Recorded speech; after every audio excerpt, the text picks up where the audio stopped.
Welcome back to Just the Facts Horns, y'all. My name is Jimmy, and today we are going to do our Texas versus Washington preview and prediction video. I cannot believe I'm doing this right now. Texas is in the freaking college football playoffs, and I'm here to talk about it. It's been a long time coming, man. As a Texas fan, I'm not even gonna go through the whole spiel of all the things we've been through as fans. Y'all know. I'll make an in-depth video once the college football playoffs is over. Once we win a national championship, I'll do a video of how we went from 5-7 to national champs. Or if we don't for some reason, I'll do 5-7 to college football playoffs, how we did it and whatnot. I'll go in detail on the things I think we did to change the program, change the culture in order to be a powerhouse once again. So I will do that eventually, whether we win or lose in these playoffs. But for today, we're going to stick on one game at a time. So we're going to talk about Washington. Texas 4.5-point favorite. It's been like that since the matchup was announced. I don't know how I feel about that. Washington's been a team that's been very battle tested over the course of the season. We have been too, but Washington in a different way. They keep winning, 13-0, and people kind of have that TCU vibe about Washington, which I think they're better than TCU was, but that's neither here nor there. Washington has been battle tested. They've been underdogs in games against Oregon. I think twice they were the underdogs, and obviously beat Oregon twice. They were underdogs, and I think the Oregon State game, they ended up pulling that game out. Tough road environment, gritty win. They had a couple other close calls that probably shouldn't have been close calls, but they're here now, 13-0. Michael Penix, obviously Heisman finalist, one of the best players in the country. Roma Dunze, one of the best players in the country.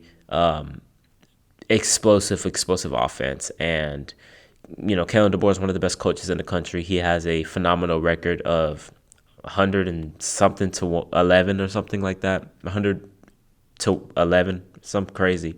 But that's what we're going to have to go up against, an underrated Washington defense. They're battle tested. That's pretty much the main thing I can say about them. But we are too. We lost Quinn for a couple games, won without Quinn twice. Florida State, yeah, that's how you win with a backup quarterback. You play well around your backup quarterback. Like, your backup doesn't have to necessarily play well to win the game, because Malik Murphy did not look good at all, at least in the second half of that Kansas State game, and we still ended up finding a way to win. So that's kind of how you have to go about things. But enough of Florida State. We're battle tested too. Play without Quinn for a couple games. Won games where we should have blown out teams. Ended up being way closer than expected.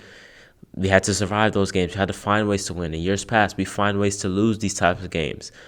We win. So it's a different team. It's a different culture now than it was even last season. Enough of that. Let's get on to the game. Let's start with Texas's defense against Washington's offense.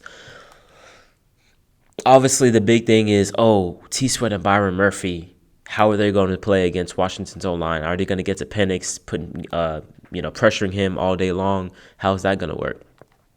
Washington's offensive line just won the Joe Moore Award, I believe. So that's the award for the best O-line in the country. Props to them. They don't give up any sacks at all. And they're a heavy pass team. So, that's great for them. We have the best D linemen in the country. At least, at least on the interior. Our edges are kind of weak, but on the interior, we have the best D line in the country. Sweat and Murphy are two of, if not the top two highest graded D linemen, all season long. And that's always going to be the thing that we're going to look at. The biggest concern for me as a Texas fan watching them all season is obviously the secondary. Now, there's question marks on other spots of our team, but the one true weakness about our team is the secondary, specifically the safeties. They are susceptible to giving up yards. They're susceptible to taking bad angles. They're susceptible to, getting mossed on and things like that. We saw it a lot, and we saw it a couple times in the Oklahoma State game. Jahdae Barron got beat on a couple balls, a pass interference on his part. The TCU game when they came back, it always happened in the games where teams were coming back. where we just couldn't stop the pass, even though we knew they were going to pass because they were down by so much.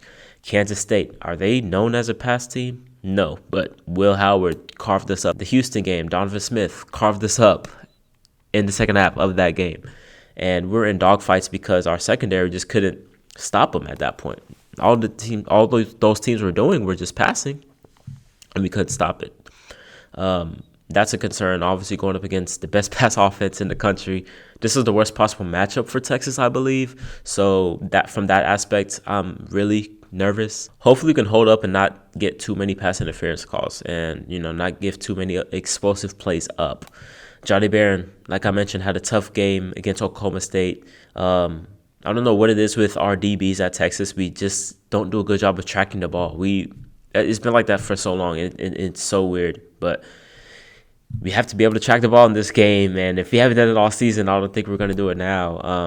Odunze and Penix have a uncanny chemistry and relationship. They will do one-on-ones. They will take their shots. If there's one-on-one coverage, we play a lot of zone, but every now and then we'll go man. And I think overall that's better for our secondary and our defense overall. But in spots, it can really hurt us because, like I said, guys can't really track the ball as well as other teams. They're going to take their one-on-one shots. If the Dunze's one-on-one, McMillan, Polk, any of those guys one-on-one, Penix will take a shot. It's like an NFL offense with them in the sense that they think their players are better than your players, and they're going to take advantage of it. And they might spam it all game long, and we have to be able to adjust to it. We have to be able to counter that with different things. Now, I think the counter to this is bringing pressure with Byron Murphy and T'Vondre Sweat on the interior, making Penix uncomfortable. The great thing about Texas is we don't have to blitz to get pressure. In the past, the Todd Orlando days, we'd blitz 7 people and no one would get home, and the quarterback would still complete a pass downfield, and we're screwed because we're short on the back end. You know what I mean? Those days were really frustrating, but now we don't have to get pressure from blitzing. We can get pressure from 3, 4 guys, maybe even a 5th guy, if we really want to go that route. But we're going to need to get in Penix's face. We're going to need to make him feel uncomfortable. When Washington is not at their best offensively, it's because Penix is being disrupted. His rhythm is not there. And, we got to get him out of rhythm somehow, some way, and that's the best way to do it. If our secondary won't do it, then our D linemen must do it. So we have to win that battle in the trenches. We have to. There's no other way we're going to win this game if we don't get continuous pressure on Penix, put him on his ass a couple times, sack him a couple times. We have to get home. He's mobile. He can move, but he's not like a Lamar Jackson or Kyler Murray who can just escape out the pocket and break a run off. You know what I mean? Every now and then he will, but he's a guy that's getting out of the pocket or, drifting out of the pocket in order to still complete a pass a la Aaron Rodgers. So we're going to have to just get a lot of pressure on him and contain him. Dylan Johnson is the most underrated player on this team, and I think he's being featured a lot more now that we saw what he can do.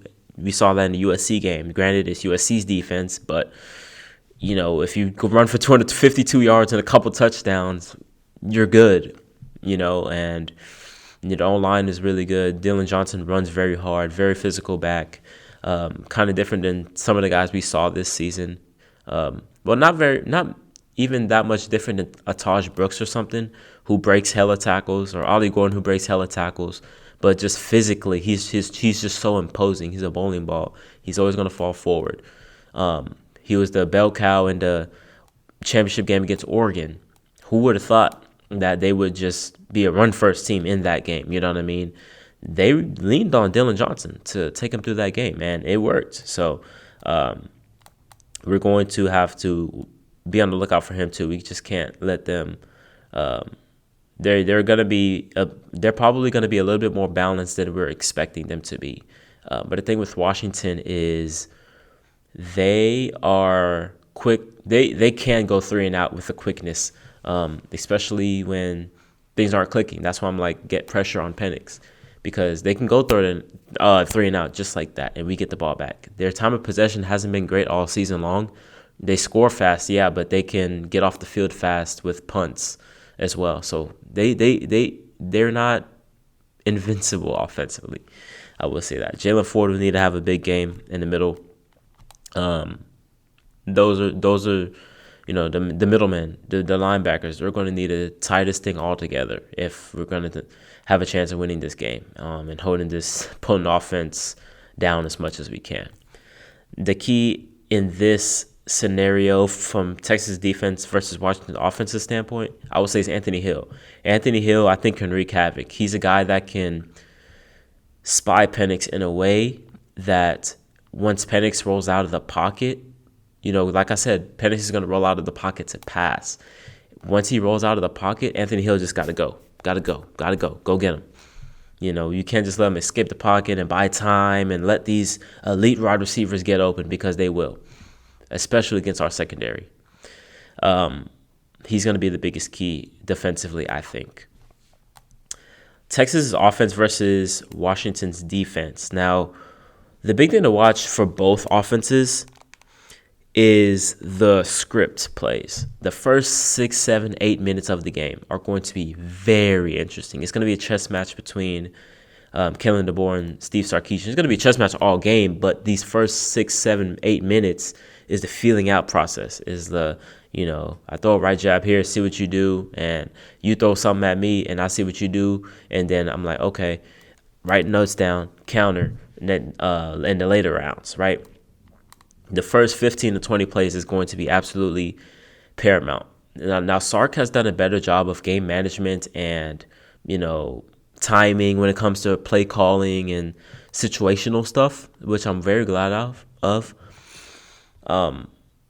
Sark likes to open up the pass Sark likes to pass early on to open up the run game, and I think that's going to be key in this game as well.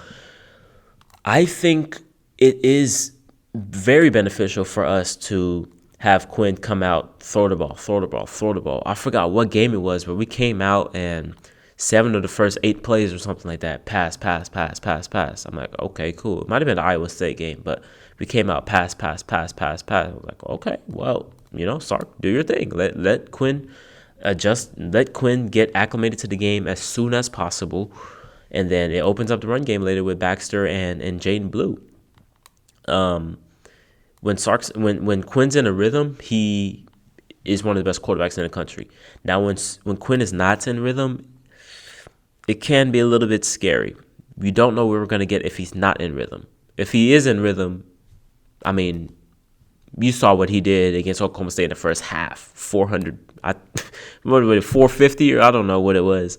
He threw 4 billion yards in the first half against Oklahoma State. He was in rhythm. So we know Sark's going to throw out some crazy trick plays. I'm just pondering on what he's going to throw out there.